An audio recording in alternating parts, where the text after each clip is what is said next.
Bonjour et bienvenue dans cette vidéo où nous allons aborder l'application eMovie. On va parler d'eMovie dans le contexte pédagogique. eMovie, c'est une application de montage qui va vous permettre en fait de venir modifier des captations vidéo. Donc à quoi ça va nous servir dans le contexte pédagogique? Tout simplement, en fait, ça va nous permettre de réaliser par exemple des vidéos d'expérience et de venir bien sûr les modifier, de rajouter du texte, etc. etc. Donc pourquoi c'est intéressant? Tout simplement parce que c'est une appli qui est très simple d'utilisation et qui peut vraiment apporter des résultats très qualitatifs. Donc là on va le voir dans un contexte où plutôt côté enseignant, où vous avez trouvé une vidéo sur internet qui vous plaît et que vous voulez tronquer, enlever certaines parties, modifier, rajouter du texte, etc. etc. Voilà, ça va être notre sujet du jour. Donc la première chose, c'est d'ouvrir eMovie et de cliquer sur créer un nouveau projet en appuyant sur le plus. À partir de là, on peut choisir de créer soit un film, soit une bande-annonce. Bande-annonce, je ne vais pas y venir aujourd'hui, c'est pas le thème. En gros, eMovie vous propose des canevas déjà préenregistrés où vous avez juste à rajouter des photos ou modifier des titres et ça vous fait directement tout le montage et c'est vraiment très pratique. Mais ça ne va pas être notre thème aujourd'hui. Nous, ce qu'on va faire, c'est partir d'un projet complètement vierge, donc on va cliquer sur film. À partir de là, quand je vais choisir un film, je vais venir créer le film. Voilà. Et donc, j'arrive sur cet espace, probablement un espace comme celui-ci, où là, vous avez ici la zone de prévisualisation en haut qui va vous permettre de voir où vous en êtes par rapport au projet. En bas, la timeline qui va vous permettre de modifier. En fait, c'est l'espace de travail qui va vous permettre de modifier votre vidéo.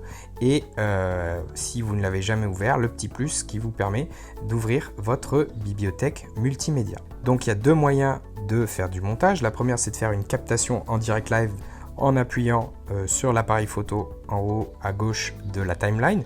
Moi, personnellement, je ne suis pas très fan de cette enfin, c'est pas du tout dans mon process. Je préfère utiliser l'appareil photo directement pour prendre les rushs, pour prendre la vidéo, puis après faire le montage a posteriori. Bon, après, à vous de voir, c'est comme vous voulez. Là, il n'y a pas de règle préétablie.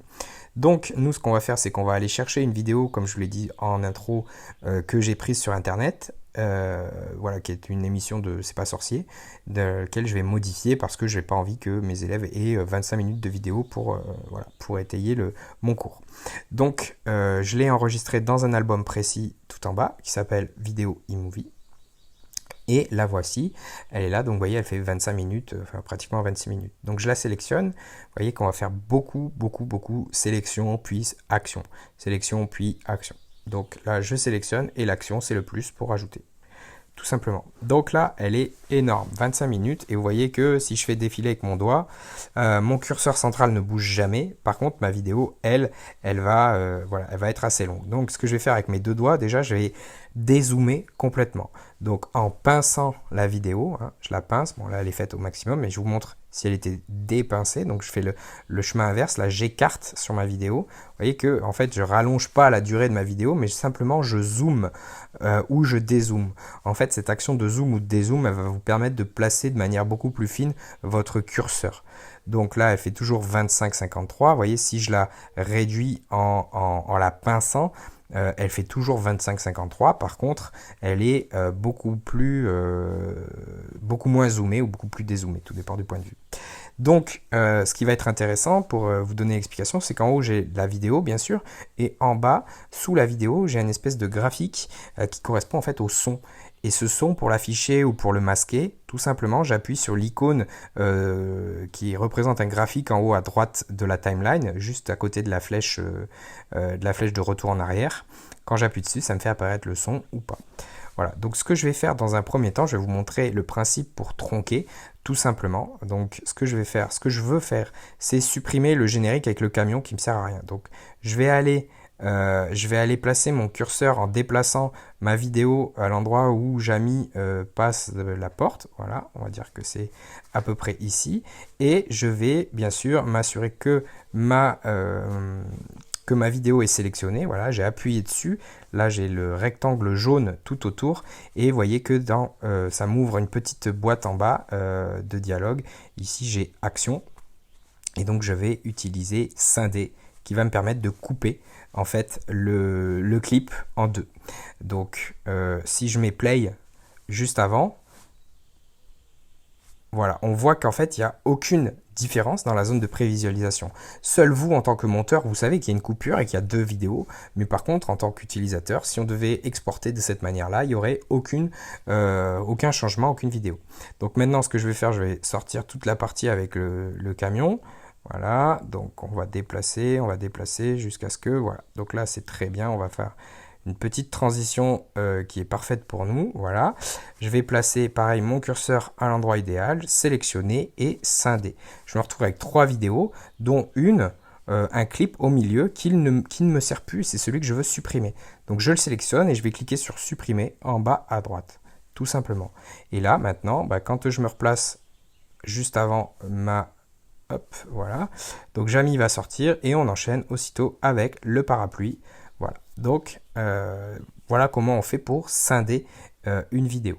Donc maintenant ce qu'on va faire c'est aller rajouter un titre. Donc là tout simplement je vais venir placer mon curseur à l'endroit où je veux mettre mon titre et je vais appuyer tout simplement dessus et je vais rajouter, voilà, cette fois-ci je vais appuyer sur titre et je vais venir rajouter un titre. Donc ce titre je vais utiliser surprise. Bon, voilà, c'est des petites animations qui sont déjà préenregistrées. Et donc, je vais appuyer dessus. Il va me dire, OK, modifier, supprimer. Donc, je vais modifier et mettre ici mon titre qui va être la formation des nuages. OK. Donc, à ce titre-là, une fois qu'il est enregistré, en appuyant sur les lettres, je vais pouvoir venir choisir la police d'écriture. Je peux changer bien sûr sa couleur. Ouais, si je mets un vert moche comme ça, voilà, très bien. Ensuite, concernant les options, ce sont les 3 points qui sont sur le côté. Là, on va avoir la possibilité de changer quelques paramètres. Donc, d'abord le positionnement. Il faut savoir qu'un titre dans iMovie sur iPad, on ne peut pas aller déplacer un titre n'importe où. Il peut être soit en position centrale, comme il est actuel, soit sur un tiers inférieur. Voilà, tout dépend de ce que vous voulez dire ou présenter. Personnellement, j'utilise la position centrale pour vraiment les titres de vidéo et la position tiers inférieure quand je veux rajouter des éléments, des commentaires dans la vidéo. Voilà, c'est plutôt une sorte de code que j'ai établi avec mes élèves. Bien sûr, on peut choisir de le mettre en majuscule ou pas, rajouter un bruitage avec le clip ou pas. Et surtout, ce qui va être intéressant, ça va être la durée de la totalité du clip. Par défaut, si vous ne changez rien, le titre, il a une certaine durée d'apparition qui n'est pas contrôlable, pas modifiable, ce qui n'est pas forcément idéal. Donc en fait, nous, on va aller choisir vraiment, on va vraiment déterminer à quel moment le titre doit s'arrêter. Donc ce qu'on va faire, c'est qu'on va contourner un petit peu la problématique et on va aller cocher durée de la totalité du clip. En gros, si je laisse comme ça, mon titre, la formation des nuages, il va apparaître sur toute la longueur en fait de ma vidéo. Vous voyez, si je fais défiler de manière manuelle, il va rester. Donc en gros, ce qu'on va faire, c'est qu'on va aller déterminer à l'endroit où mon titre s'arrête. Mettons que je veux que ce soit ici. Voilà, j'ai fait complètement aléatoire. Et je vais venir couper ma vidéo à cet endroit-là. Et en fait, en faisant ça, du coup, pour l'application, donc je vais couper, pour l'application, le titre respecte bien la contrainte que je lui ai donnée, c'est-à-dire dure toute la durée du clip, sauf que j'ai réduit en fait la durée de ce clip-là. Voilà, c'est la petite astuce. Donc, c'est la technique pour avoir un titre voilà, qui dure pas trop longtemps, mais suffisamment longtemps. Voilà. On en a terminé avec les actions de base d'iMovie, donc n'hésitez pas à vous entraîner, à vous repasser la vidéo. Si vous avez des points qui vous paraissent pas clairs, mettez vos questions en commentaire, ce sera avec grand plaisir que j'y répondrai.